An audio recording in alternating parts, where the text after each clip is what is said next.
16/8/1997 की दिन रविवार। बेफिक्र बादशाह परमात्मा के दिल तख्त नशीन बनने की क्या निशानी? उत्तर है, वो सदैव फिक्र से हल्के होंगे और उनके चेहरे व चलन से सदैव परमात्मा की रूहानियत की झलक व फलक स्पष्ट दिखाई देगी। आज परमात्मा मीठे बच्चों से रूह रुहान करने आए हैं। बच्चों के स्नेह को देखकर परमात्मा भी हर्षित हो रहे हैं। लगन में मगन बच्चों को परमात्मा की पूरी वर्षा मिलती है। बच्चों के अंदर परमात्मा के समान हर आत्मा के लिए स्नेह और प्यार से सभी का परिवर्तन करते हैं। जो बच्चे अपनी सेवा को संभाल कर आगे बढ़ते हैं, परमात्मा कहते हैं जो संदेश आप देते हो समाज को, उसमें जो है हमें स्वयं संभलना है। स्वयं के द्वारा कोई ऐसा कार्य न हो जो उसका प्रभाव परमात्मा के निर्देश पे पड़े। इसलिए स्वयं के व्यवहार और कर्तव्य पर अधिक ध्यान देना। उद्धार मूर्ति बनकर सबूत पेश करते हैं। बच्चों को सदैव विधेयी बनने का सबूत पेश करना है। संसार में रहते हुए कभी भी किसी से प्यार नहीं करना है। ड्रामा का पाठधारी हो, पाठधारी समझकर ग्रस्त में भी यदि कोई आत्मा शरीर छोड़ जाती है तो कभी पश्चाताप नहीं करना है। जबकि किसी भी प्राणी का आत्मा से कोई संबंध नहीं होता है। इस संसार में आने के बाद संसार के बंधन में माँ बाप और बच्चा सबसे पहले पहचानता है। फिर उसका मोह बढ़ते बढ़ते पूरे कुटुंब में लग जाता है। जन्म से पहले संसार के किसी भी प्राणी को से मोह कोई भी मोह नहीं होता है। संसार में न कोई किसी की माँ और न कोई किसी का बाप है। ये संसार ये सभी संबंध आत्मा को संसार में कहलाने के लिए संबंध बना रखे हैं। इसी में बच्चे भूल भुलैया में समय व्यतीत करते हैं।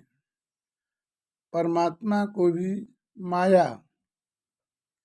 माया के बंधन में बांधने की कोशिश करते रहते हैं, लेकिन परमात्मा बच्चों को अपने बंधन में बांध रहे हैं।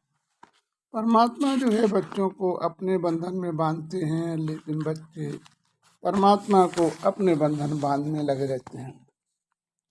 बच्चे फिर भी समय समय पर परमात्मा का साथ छोड़ देते हैं।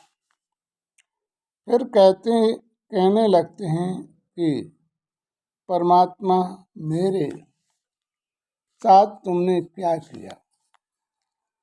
फिर भगवान को भी कहते तुमने मेरे साथ क्या किया। परमात्मा तो सदा कर्म का ही फल देता है। फिर भी कहते हैं कि परमात्मा मेरे परिवार में एक ऐसे हुआ, इस आत्मा को शरीर नहीं छोड़ना था। परमात्मा जब बच्चों को बढ़ाते हैं, काम क्रोध लोभ मोह बच्चों के अंदर अधिक व्यापक होता है। बच्चे फिर भी ध्यान नहीं देते हैं। परमात्मा ने तो बच्चों को विश्व महाराजन बनाने का ठेका लिया है, फिर भी बच्चे हाथ छुड़ाने में लगे रहते हैं। परमात्मा बच्चों को फिर भी नई युक्ति के द्वारा पढ़ाते रहते हैं। जब बच्चे संकट में आते हैं तो बच्चे परमात्मा को भी दोषी ठहराते हैं। फिर भी परमात्मा बच्चों की जगह मदद करते हैं, लेकिन फिर भी बच्चे परमात्मा को दोषी ठहराते हैं कि परमात्मा डेली हम तुम्हें याद करते हैं, फिर भी हमारे सामने इतने संकट क्यों आते हैं। तुम्हारे अंदर ना बच्चों का स्नेह हो, ना माँ बाप का किसी भी संबंधी का मोह नहीं करना है, फर्ज समझकर अपने कार्य को पूरा करना है। तुम इस सृष्टि रंगमंच पर पाठ बजाने आए हो, किसी आत्मा से संबंध बनाने नहीं है, थोड़े ही आए हो। तुम्हारा तो संबंध सदैव परमात्मा के साथ है। सर्व संबंध परमात्मा से निभाने और परमात्मा के ही मस्ती में मस्त होकर दूसरों को भी उसी मस्ती में मस्त कर देना। कभी भी किसी बच्चे को नहीं देखना, अपने आप को देखना है। दूसरों को देखना है तो उनकी भलाई को देखो, बल्कि किसी की बुराई को नहीं देखना है। परमात्मा बच्चों की कभी भी बुराई नहीं देखते और अच्छा बनाने में लगे रहते हैं। इसी प्रकार बच्चों को भी किसी की बुराई नहीं देखनी है, अच्छे बनाने में लगे रहो। तुम बच्चे ही बुराइयों को देखा करते हो। सभी को शुभ संकल्प देते रहना है। शुभ भावनाओं के द्वारा ही विश्व का परिवर्तन करना है। तुम बच्चे मुझे याद करते हो तो तुम्हें इतना अच्छा अभ्यास करना है कि हर पल हर आत्मा को परमात्मा साथ में नजर आए।